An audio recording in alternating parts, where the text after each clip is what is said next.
was so impressed when Rhea told me about our speaker today, and her resume is incredible. Absolutely incredible. You've been everywhere in the U.S. practically, south, east, west, all over, in different venues. And I'm excited to hear what she has to say. And I'm excited that she's here because she's done so much work with children. And teaching is a big joy of hers. And I'm pleased to introduce Denise Ward.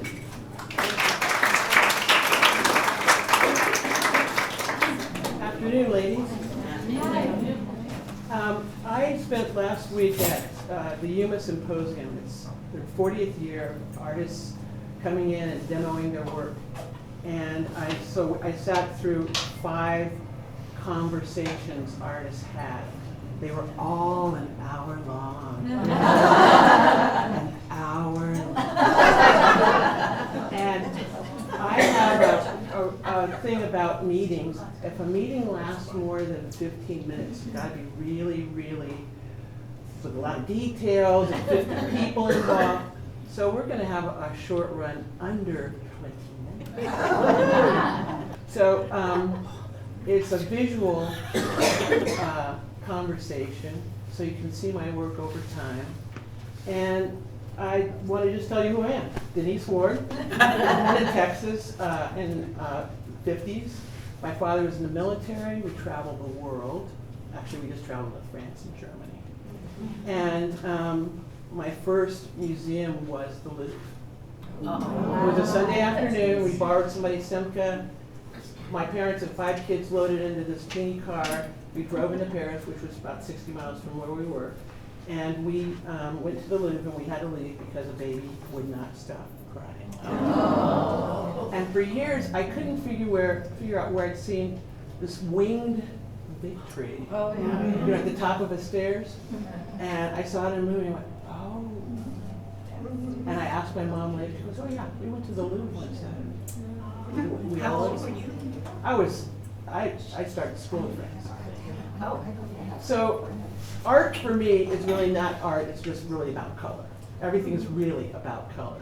It was color toys, color everything when I was a kid. And I grew up with hippie stuff and made hippie bead necklaces. Then I went off and went to college and got a job. And a job that was 60 hours a week, every week.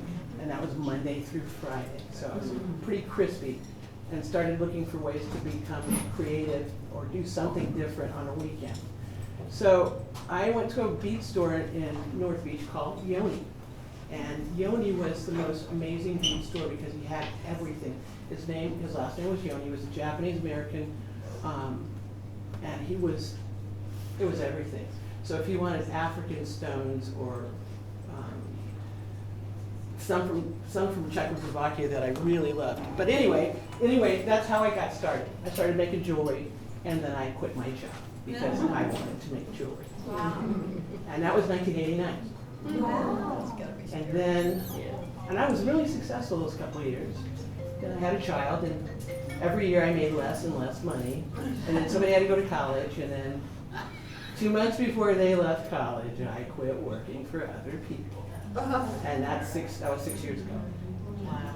And I haven't looked back. So I make jewelry full time now. That's what I do. And part time, I teach kids art. I teach them jewelry art.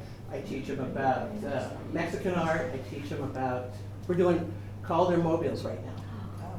So 3rd and 4th graders. And one of our pieces is going to start in an auction. The low bid price will be $500. Good for them. It's for their school benefit. So I'm going to show you a video, and I'm going to talk at the same time. So that's my muse. That's my mother. And there's my son, Zappa. And here's the beginning. I used to do a lot of sterling silver and copper and brass work. But once I had a child, I had to learn how to work faster, and that required no fire. So here is what it looks like when it's not jewelry. These were made for my 84-year-old friend Benny Ray for her 84th birthday. She needed something for her black dress and said that maybe one of her gentleman callers might get lucky then. This is a workshop that I've taught off and on. I just taught it last week, actually. So I do all kinds of workshops, and it's kind of fun because you get to make your own jewelry, and you can't leave until you finish. These wild wire necklaces I've been making since, I want to say 89. There's a bunch of them back there. And I like female heroes. I love them. And so there's a series of, this is very elemental work that I did 6 years ago. Since, I guess in the last 6 years, I've made 13,000+ pairs of earrings. Wow. I counted them. It was a lot of work, and it went on forever. But every time I work, the pair of earrings that you're wearing are the only pair like that. Cool. So I don't get bored with the work, and that your piece is unique. The other thing I like about my work is that I keep it in a range where any woman who wants to treat herself can. And afford it, yeah.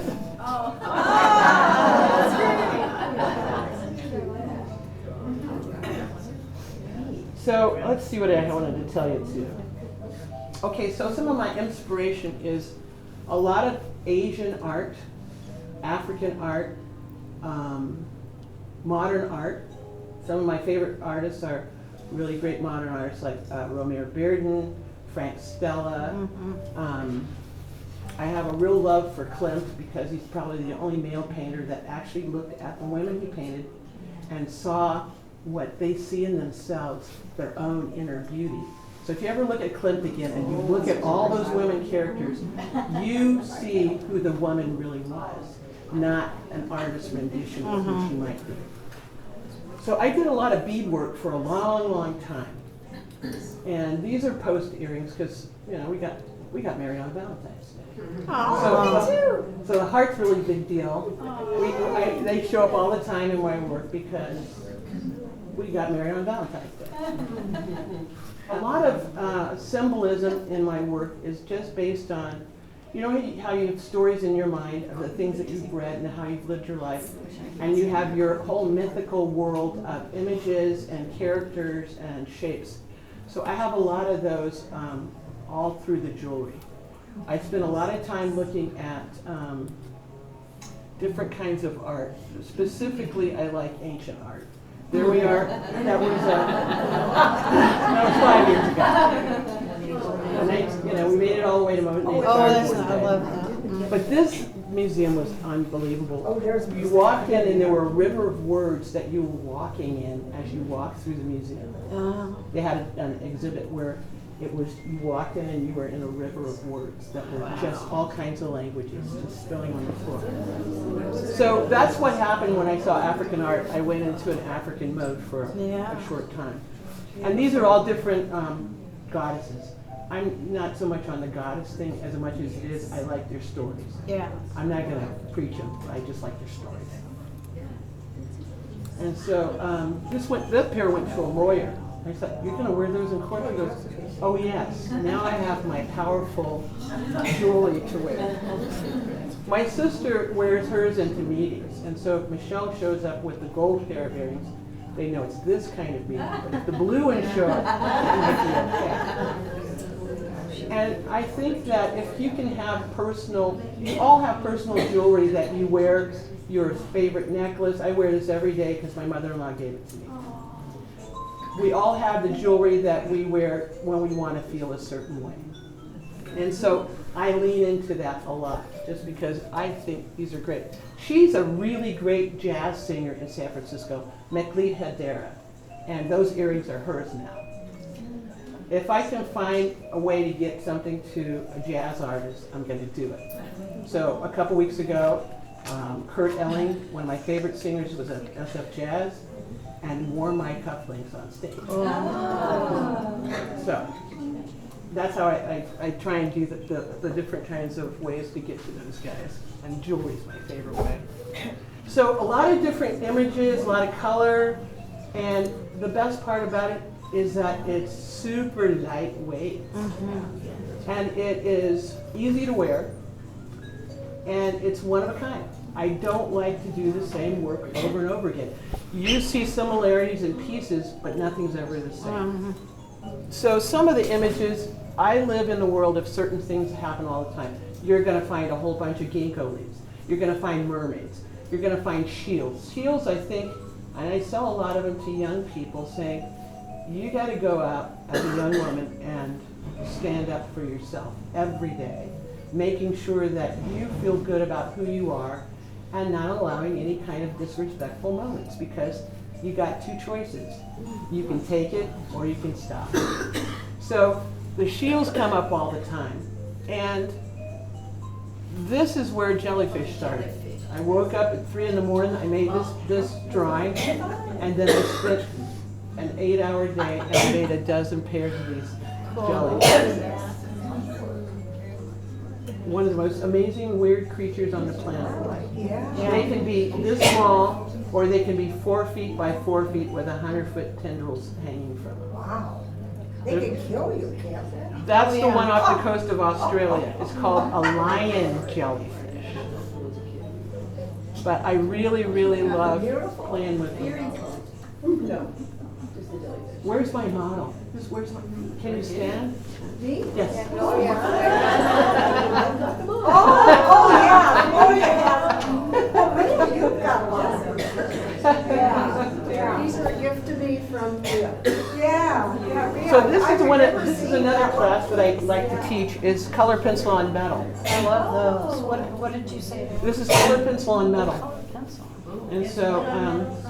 And so it's a 2 or 3 layered. Yes? You scar the metal, you gesso the metal, and you let it dry for about 3 days, and then you can make your sketches, seal them, add to it, seal it, add to it. It's really fun. I do a lot of drawing. If I get an idea, I have to lay it out and play with it and really actually draw it. So again, still with beads, but more wire. That was a real fun series. That was probably 3 years ago. Yeah. Comfortable. Because I like necklaces a lot. This was the Greek series. So these are all Greek goddesses. And they're all similar, but their colors came out different ways. Oh. My thoughts about them came differently.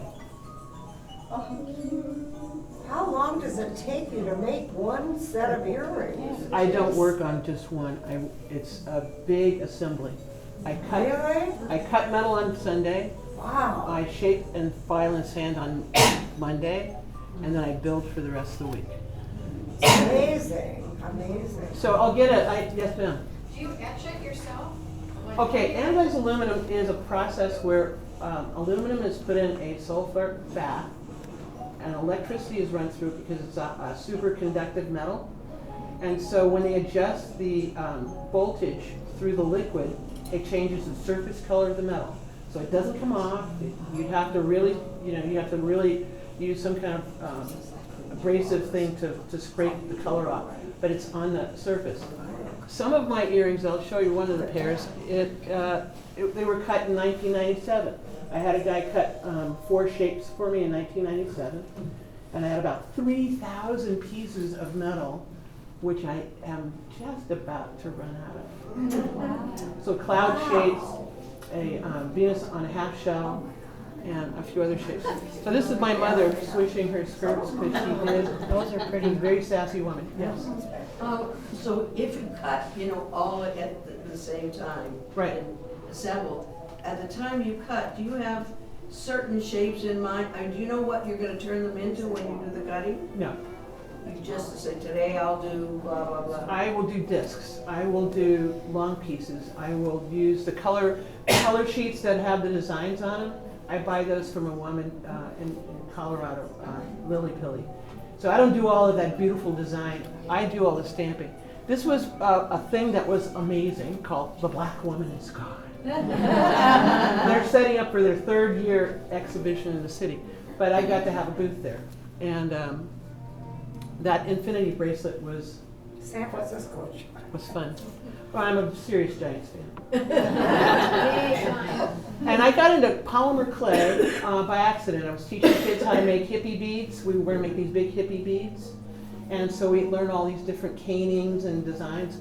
And then I had leftovers. And then I dove in and started making a whole series of different kinds of shapes and designs. And then I fell in love with Gustav Klimt. And once I fell in love with Klimt, here's his apple tree. And this is one of my buddies. Helen's moved now. She's moved down to Santa Cruz. But she decided to model for me that day. This was the biggest thing that happened to me, probably in my life. My jewelry is now in the gift shop at the Kennedy Center for Performing Arts in Washington, D.C. And it was a chance meeting a gal last summer in Healdsburg and asked me if I would like to do The Color Purple, the musical, a series of jewelry for their gift shop.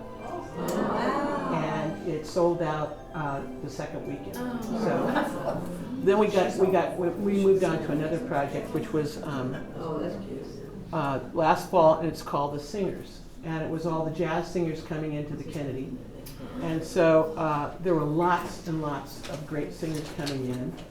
And some of them were my favorites. And then I threw in some other ladies that I love, like Sassy, Sarah Vaughan, and Ella Fitzgerald. And Kurt Elling was going to be the lead guy singing there. And he doesn't wear earrings, but he is one of the dapperest men you've ever seen. You know, remember Pocket Square? Yeah. Oh, yeah. Always. Cufflinks? Absolutely. So I made a series of cufflinks because of Kurt Elling. And now we're into the Anushka Shankar. We're coming to a close into our program. This is Diana Reeves, and if I could have gotten those to her, I would have. So I made a pair of earrings because of Kurt Elling called Man in the Air. That's one of his albums. And these all represented the different women that were going to perform there. She just got a Grammy Award. So they're all different. And here's my Ella. And here's Abby Lincoln, because she's just had such a great voice and a big heart and a lot of color. So when you're making these, do you make your jewelry while you have the music on? Oh gosh, yeah. I would be dancing to this if you weren't in the room. Okay? I dance all day. It's a good break, you know? You're in the middle of doing something. I don't sit all day. I work really quick. And so yes, I dance a lot. And so there's Kurt's jewels. I'm wearing a pair of these today. So. And you know the influences. Here's Klimt again. His flowers. This is the Montera Lighthouse down south by Half Moon Bay. I looked at a bunch of pictures I took of it, and I made some pendants and some cufflinks. And you know how they always have the mythology of whatever Chinese, Greek, the zodiac. They always have that symbol of whatever it is. I think you can fill in your own. My friend Sheila is a big high-end banker for Chase Bank, and she has to go to a lot of serious meetings. So I send her a couple of shields once or twice a year to make her stronger herself. But if you see this, I'm really a female-centric kind of woman who has done some marching and some protesting and some letter writing. And I believe that everybody in this room has already stood up for themselves for lots of reasons. So I kind of I spew that out to young women all the time. You are the superhero of your own life. Don't let anybody change your mind. Good for you. So this is coming, yeah, we're getting close. These infinity points, I like things like infinity because that means it just keeps going. And I like things that have no meaning but feel like they must have meaning that you can put in yourself. Ganesha is my buddy. He is the thing that gets me out of my own way. And I'm not from India, but if I love that image because he lets you find your house keys, and the Warriors win your basketball games. And when you're confused and you don't know what you're gonna do next, I just put my reclining Ganesh in my pocket and say, okay, what do I gotta do? And I can move forward. So my imagery is kind of all over the place. The Spanish music we're listening to right now is Anushka Shankar, Ravi Shankar's daughter. And she did an album that was raga and flamenco, because there's a line from India to Spain. It's a 400-year line of a culture that traveled from India and ended up in Spain. That there's a straight line. Interesting. And the music is profound to have both together. Yeah. It doesn't make sense, and it's beautiful. So these actually exist. They're in the back. I have about a few pictures of what exists in the back. Giants. See that? Oh, there's your. And here I am dreaming of Paris again. Okay. Thank you very much. Oh, thank you. Now I could go on for an hour. Do you guys want me to continue and go on for another hour? You just had You were just incredible. You know, we don't have that opportunity that often to get into the deep, you know, thoughts of how this jewelry is made and the history and so forth. I think it's incredible. Yeah, we want to thank you.